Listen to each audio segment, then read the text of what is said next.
All right, good evening, and welcome in. This is your war report for March 20th, 2026. This is coverage of the American Israeli Iranian war. And today I'm going to do something a little bit different. I want to share with you a video of this guy that I've been following since the war started. His name is Dr. Jang, but he's on YouTube, and I'll definitely provide a link to his professor, not doctor. But this guy has been making some predictions on this war. Or he made some predictions on this war, how the outcome of this war was going to be, and he's got some fascinating things to say. Here we go. Instead, its real objective is to make continued involvement so costly, and what we are witnessing right now is essentially a masterclass in asymmetric warfare. Iran is not trying to defeat the United States in a traditional military sense. Instead, its real objective is to make continued involvement so costly and chaotic that the United States is eventually forced to step back, thoughtful. At the same time, by fueling instability across the region, Iran is strengthening unity at home, rallying its population around a shared external threat. From a game theory perspective, this creates a serious dilemma for the United States. There is no single leadership structure to target because authority is spread out. Decision-making is decentralized, making Iran's next move difficult to predict, and negotiation becomes nearly impossible. Remember, because the initial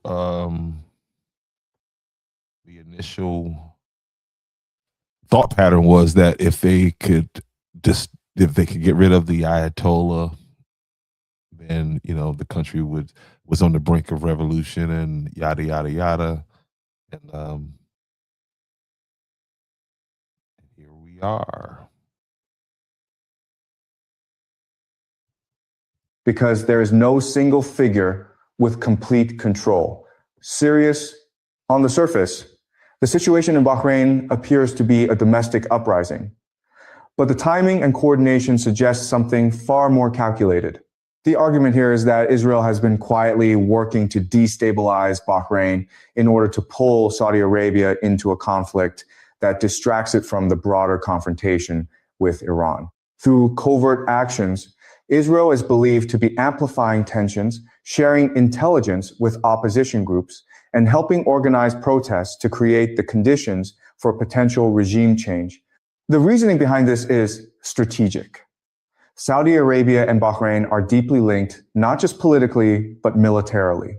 Saudi forces maintain a presence in Bahrain, and any successful Shia uprising there would risk inspiring similar movements across the Gulf. Because of this, Saudi Arabia cannot afford to stand aside. It is compelled to intervene, sending troops into Bahrain to contain the unrest. This response forces Saudi Arabia to redirect military power, intelligence capabilities, and political focus toward Bahrain. And while Saudi attention is fixed on this crisis, it becomes less focused on Iran. That is where the trap is set. The moment Saudi Arabia becomes deeply involved in Bahrain, Iran gains an opportunity to escalate elsewhere. As Saudi forces commit in significant numbers, Iran can justify striking back, potentially targeting Saudi oil infrastructure with precision. We're almost at this point now because like he was saying about the sabotage, the potential sabotage, we're at this point right now because, like I talked about last night, they've escalated this conflict into attacking economic and infrastructure, like the largest gas field that was attacked.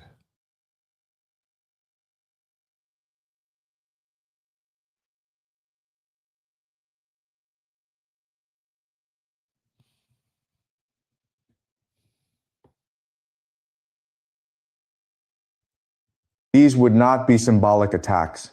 The focus would be on systematically crippling Saudi Arabia's oil production capacity. Much of this infrastructure is concentrated in the eastern province in large exposed facilities that are difficult to fully defend. And so what happens with this is, again, this puts a strain on the global oil market, the global fuel market, and this is what's going to force other countries to get involved in this conflict, which is, I think that's the goal of the Israelis. The 2019 drone strikes, widely attributed to Iranian-backed forces, already demonstrated how vulnerable these sites can be. All right, so by now, I'm sure you guys have picked up that this is an AI video, okay? So here we go. And I got a lot of bots.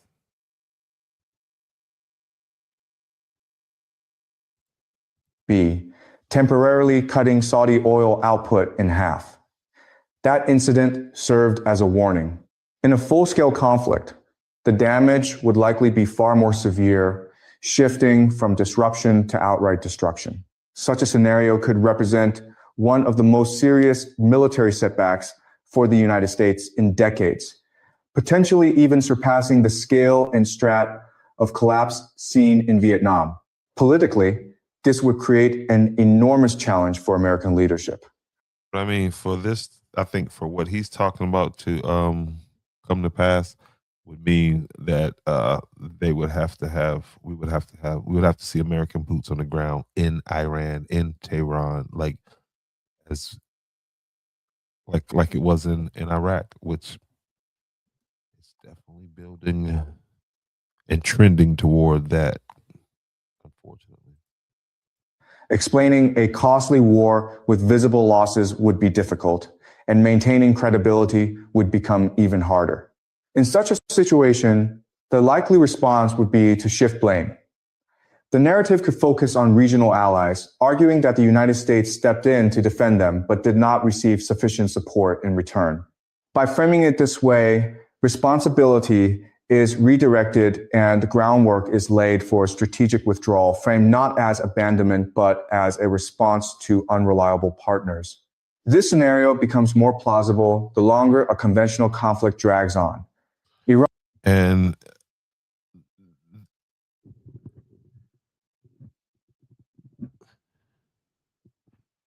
Trump said something. He had some strong comments about the fact that the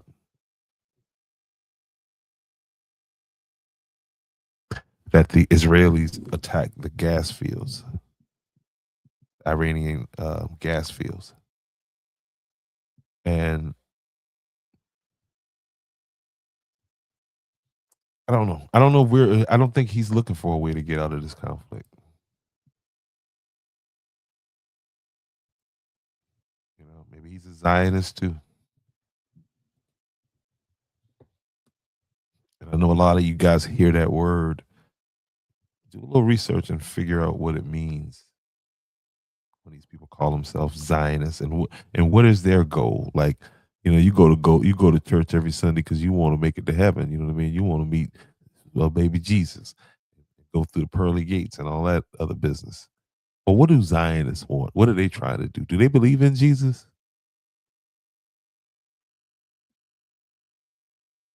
It's just questions.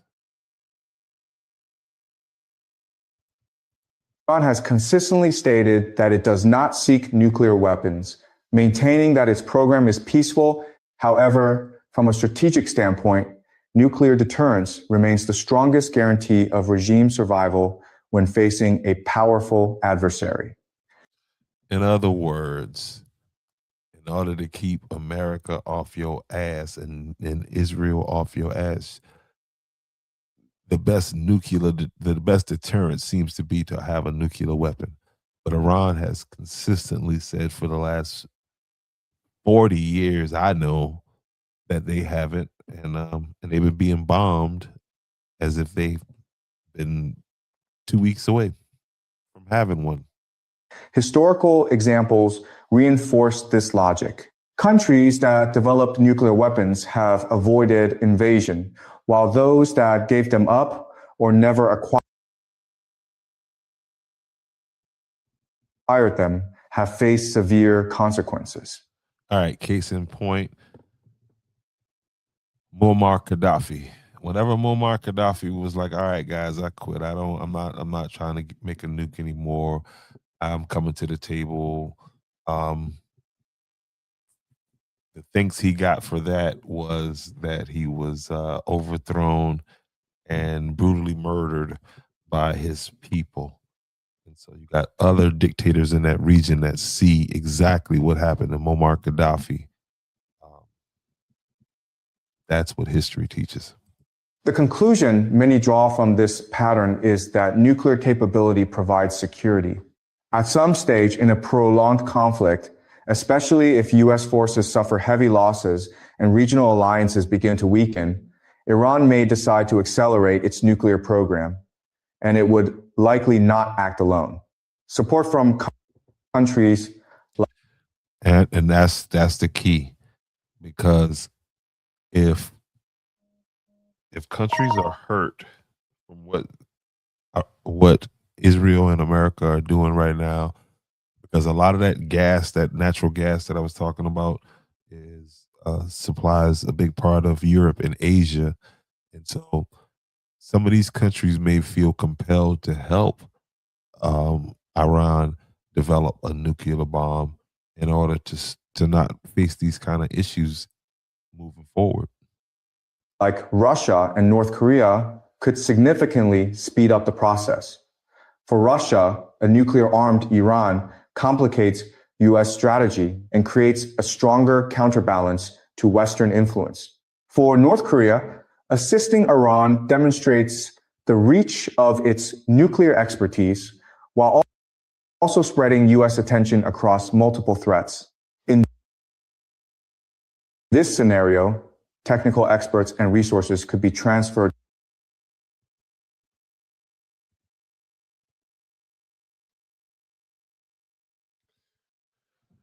All right, I'm not about to deal with that for tonight. But what I am going to do is go through your daily war report on the escalating conflict involving Iran, Israel, and the United States. The war has entered week 3, and today's development confirms that the conflict is no longer just a military confrontation. It is now a full spectrum war, hitting military targets, leadership, and increasingly the global energy system.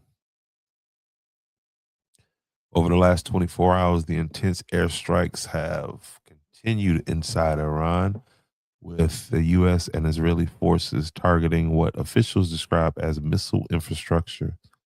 The whole country must be a damn missile infrastructure. I mean, how much command centers and remaining strategic assets?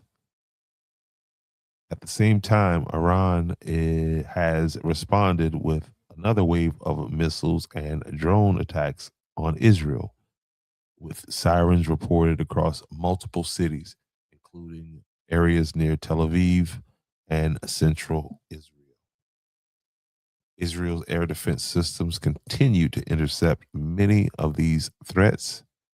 They say many, not all, but some missiles are getting through, causing damage to infrastructure and raising concerns about sustained pressure on Israeli defense.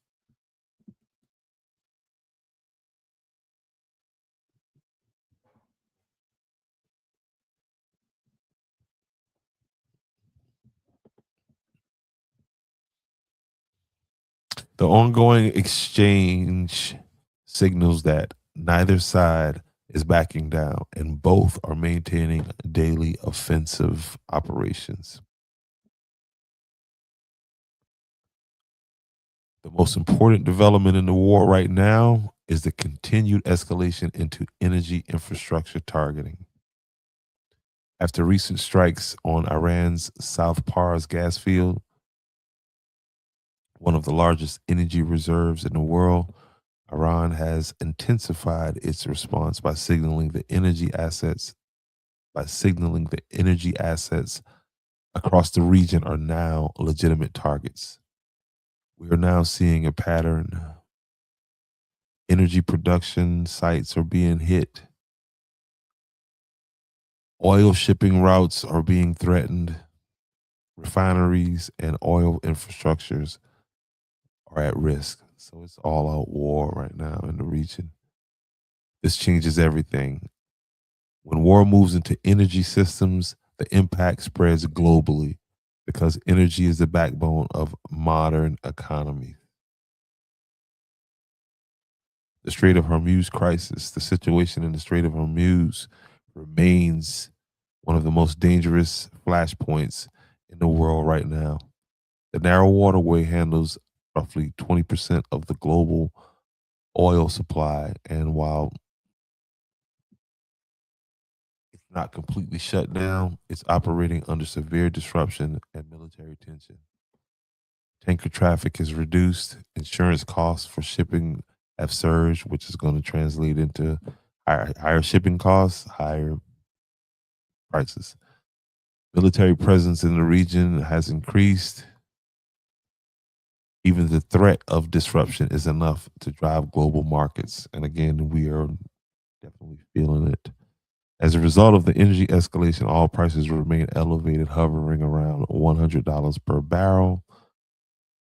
Gas prices are rising in multiple countries, including the United States. Shipping and transportation costs are increasing. This is how a regional war becomes a global economic issue. Higher fuel costs affect grocery prices, airline tickets, delivery and logistics, electricity and heating for everyday people. This means higher cost of living, even thousands of miles away from the conflict.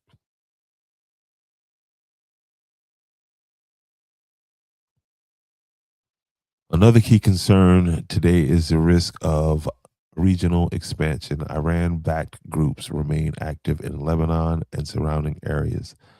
U.S. bases in the Gulf region are on heightened alert. International pressure is building for de escalation. International pressure is building for de escalation. But so far, neither side has shown any signs of stepping back. Strategically,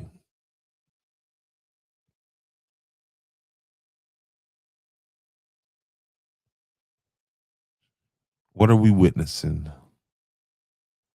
A targeted military campaign to a broader war affecting infrastructure, economics, and global systems. Once energy becomes part of the battlefield, the stakes rise dramatically, and that has happened. This is no longer about territory or retaliation. It is about economic pressure, global supply chains, and long term stability. The bottom line right now, the war is active and escalating daily. Energy infrastructure is now a central target. Global markets are reacting. Yeah, I can tell you that. And the risk of wider conflict remains high because, again, as that pressure starts to build on these other countries, because right now everybody's telling Trump, "Man, let's get your ass up out of there. Just don't do this again. Don't do this." If Israel, wants to survive, is going to have to do this on his own.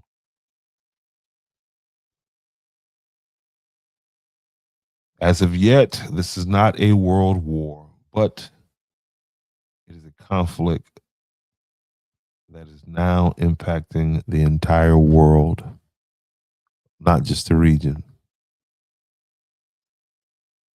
The situation remains fluid as both sides continue to escalate the global consequences are becoming harder to ignore.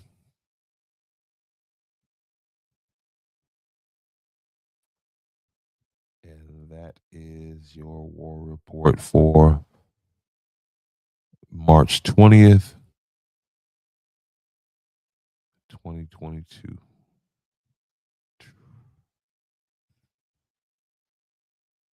2026.